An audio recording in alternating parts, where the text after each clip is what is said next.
is Thursday, May 13. Welcome to CGN News. Trinidad and Tobago Wednesday reported a record 615 positive cases of COVID-19. But the Health Ministry, in its latest bulletin, said the cases reflect a 5-day period and not for the last 24 hours. The ministry said, however, that the reported positive cases reflect a high percentage of infection within the population. The cases reflected a positivity rate in excess of 40%, which is a cause for significant concern. According to the ministry, there are now 4,588 active cases, with 14,417 positive cases since the first case was detected in March last year. The authorities reported 11 more deaths, pushing the total to 235. Two sisters in Trinidad have died a week apart from the COVID-19 virus. According to the Daily Express, their deaths were disclosed in a Facebook post by a relative who wrote that Georgette and Karen Rawlings succumbed to COVID-related illnesses.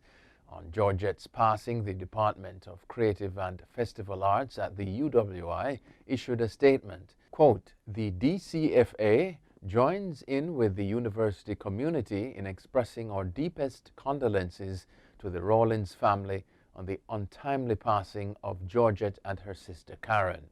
Georgette, a consummate creative, worked with the Arts in Action team, then with the DCFA as a full-time staff member at the Gordon Street office before moving on to her substantive post at UWI Admissions. We pray for strength, comfort, and grace for the family at this difficult time," end quote, the statement ended. The age limit to legally buy or consume alcohol in Barbados is to be raised to 18 under a new liquor licenses bill lawmakers in the House of Assembly agreed Tuesday. Government official Kerry Simmons told the House that anyone caught selling alcohol to those under 18 or encouraging them to sell liquor could be charged and fined up to $10,000, up to 5 years in prison, or both. Under the old legislation, at age 16, persons could get a drink, go and buy alcohol and walk out with it. He said raising the age limit will answer the call of stakeholders who are concerned about alcohol abuse among the youth. 3 former government ministers in Antigua and Barbuda, including the leader of the main opposition United Progressive Party, Harold Lovell, are to return to court on June 14.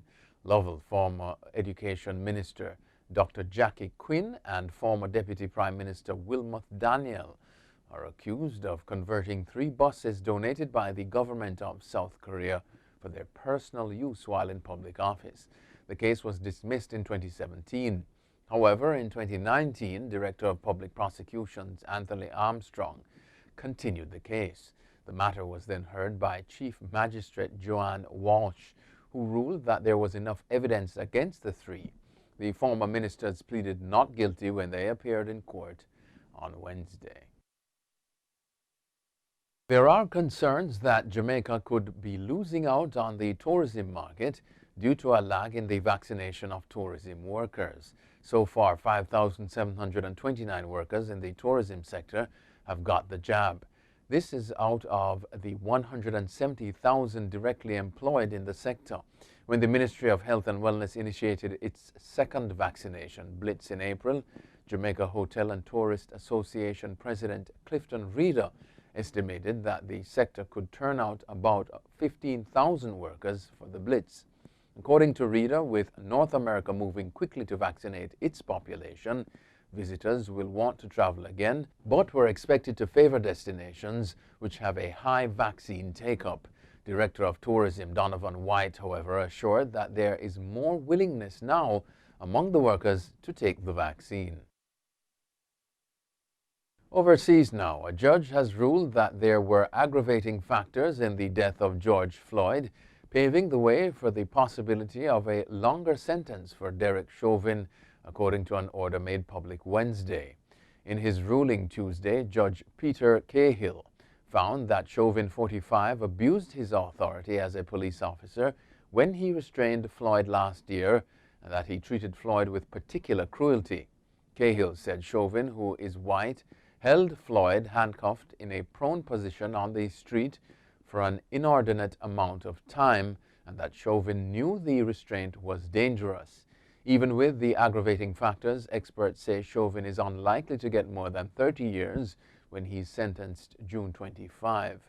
Chauvin was convicted in April of second-degree unintentional murder, third-degree murder, and second-degree manslaughter for pressing his knee against Floyd's neck for 9.5 minutes as the black man said he couldn't breathe and went motionless.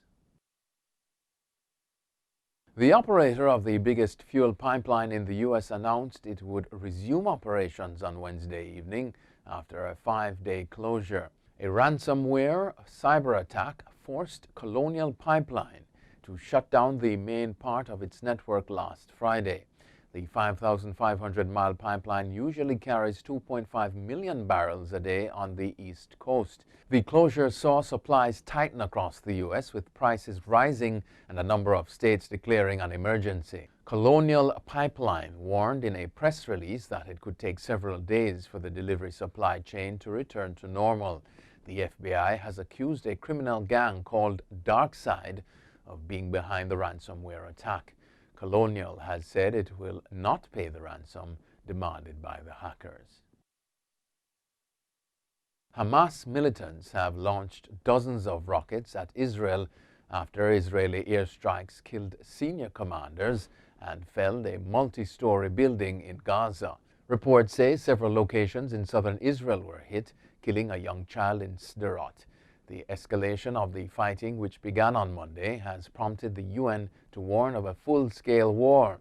At least 65 people in Gaza, including 14 children and 7 people in Israel, have been killed since then.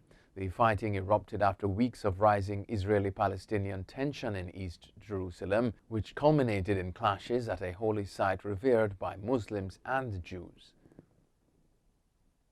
And finally, a pair of basketball legend Michael Jordan's famous Air Jordans from his rookie season sold at auction for $152,500 on Wednesday, the star item in Sotheby's first international dedicated sneaker sale. Sneakers are among the fastest growing markets at auctions, attracting attention from the public as well as leading collectors.